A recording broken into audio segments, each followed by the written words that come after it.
Students, our today's lecture is on Postcard from Kashmir, a poem by Aga Shahid Ali. The poem Postcard from Kashmir is a famous poem by a very famous Indian American writer Aga Shahid Ali and is a part of his collection of poems called The Half Inch Himalayas that was published in 1987. Shahid Ali was a writer of Indian origin from Kashmir, living in the United States since 1975 till his death in 2001. Although a Kashmiri Muslim, Ali is best known in America and identified himself as an American poet who was writing in English. The poem may be termed as a diasporic one because Ali wrote this and many other poems away from his motherland, India, and his native home, Kashmir, from America.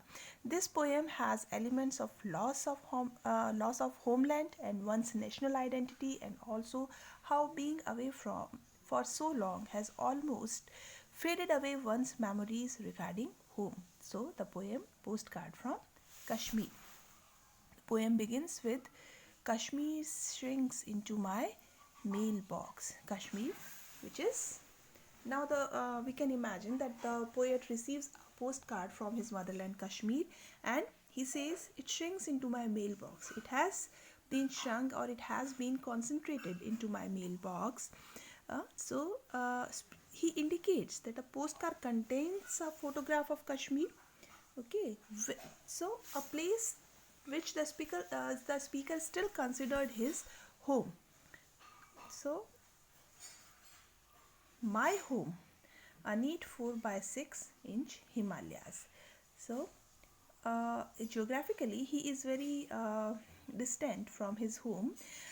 He's very far from Kashmir, but his use of this word home is quite ironic because he may have been born in Kashmir and may have lived there for much of his life, but now he is apparently living somewhere else.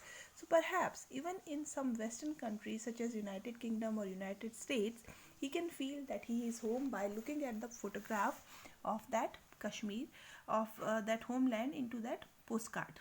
So, Kashmir shrinks into my mailbox, my home, a neat 4x6 inches. 4x6 inches is the size of the postcard, which indicates that the poet has received a postcard from Kashmir which has a size of 4x6 inches and carries something about his homeland.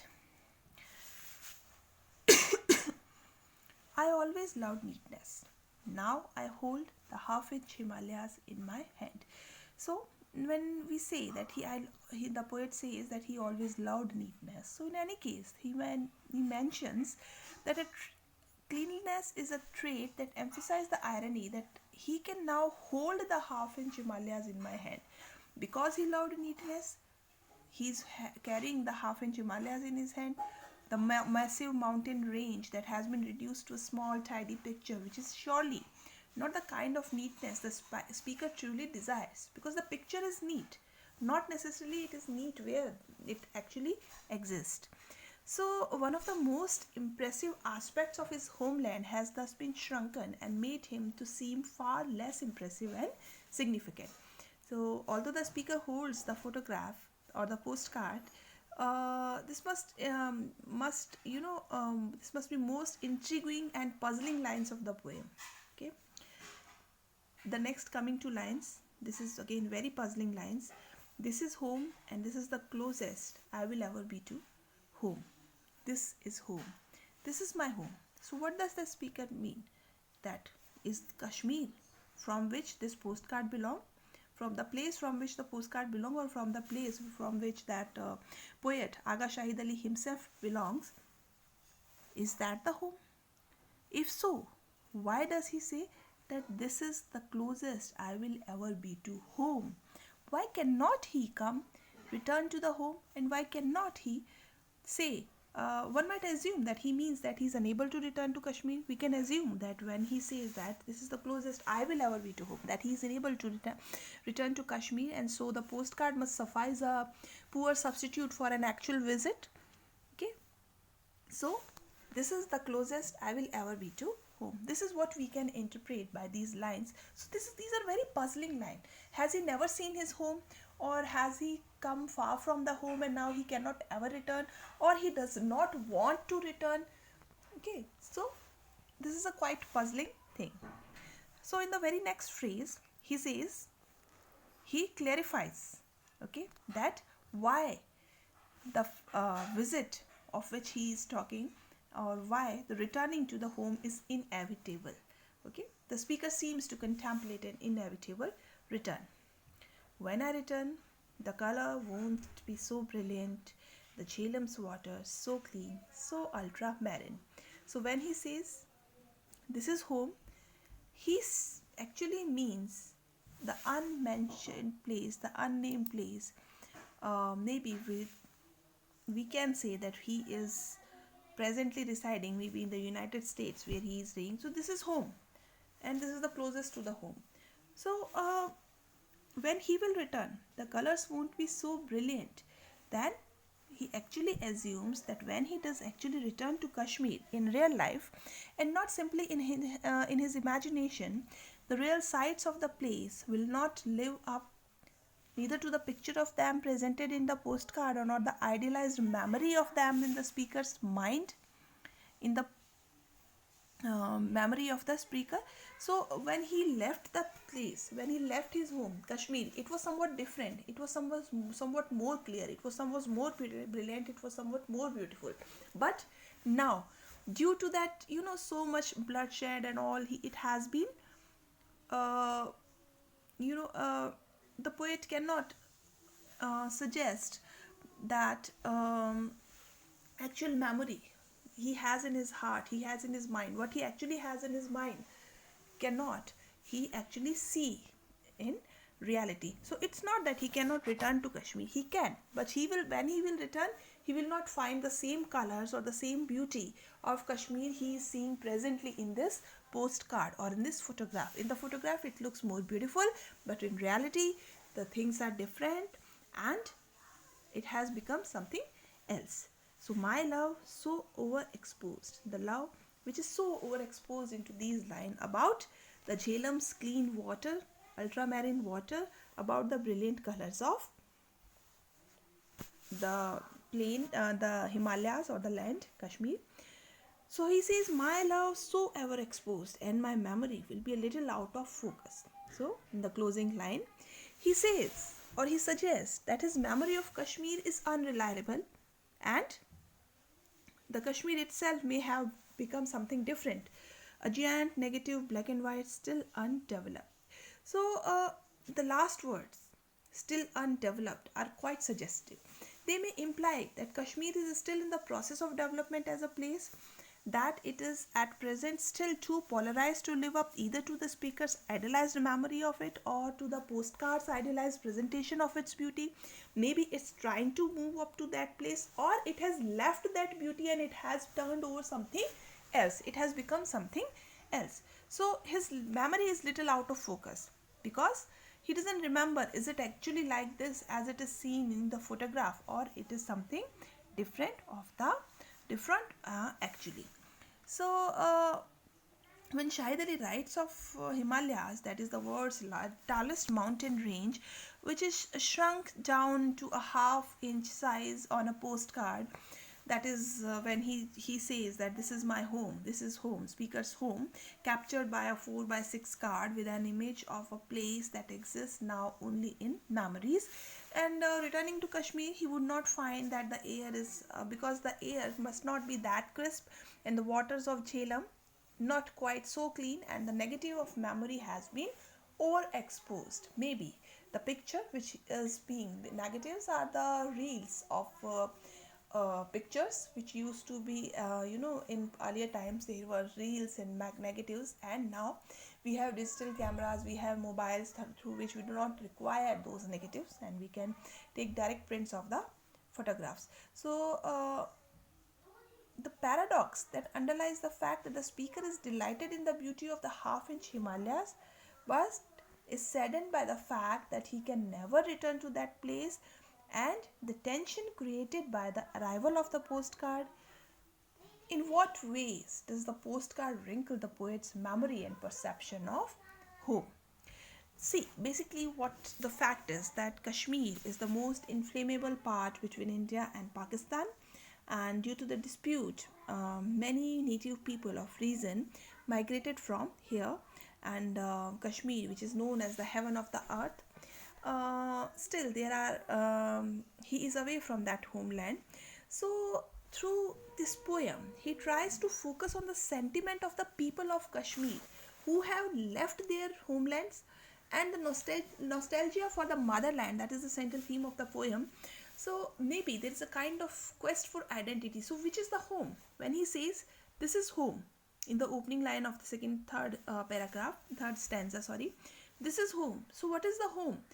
Is the place where he is actually living now in the States, is that home? Or the photograph that exists in his hand, it is that home? So the poet feels denationalized and finds himself without an identity. He goes through an attempt to link an old home that is no longer home to a new home that never feels quite like home. So no matter how much he has tried to assimilate into its culture, so he can never feel like home in that new place.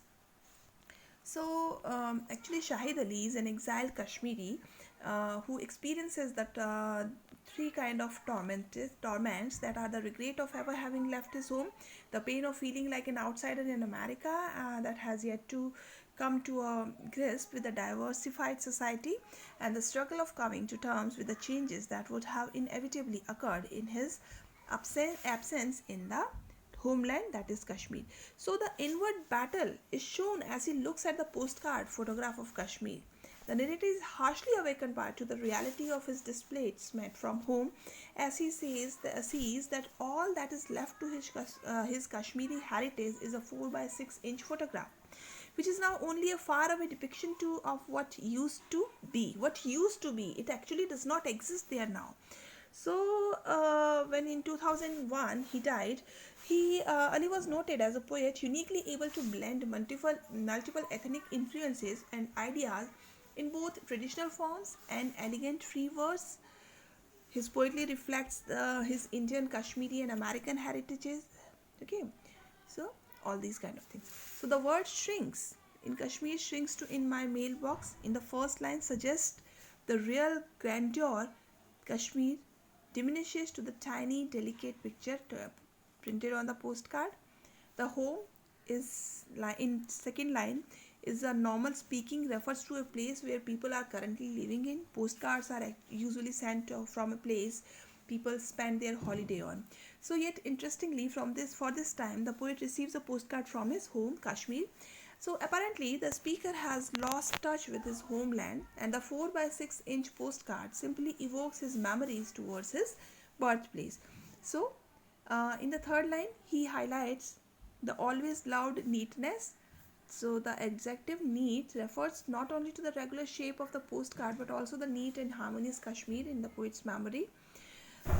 He uses past tense in this third line for the first and only time in the poem, reveals that war-torn Kashmir is no longer as calm and peaceful as it used to be. The speaker then switches his focus to the mere half-inch Himalayas, which is in reality the most gigantic and iconic mountain range in the world.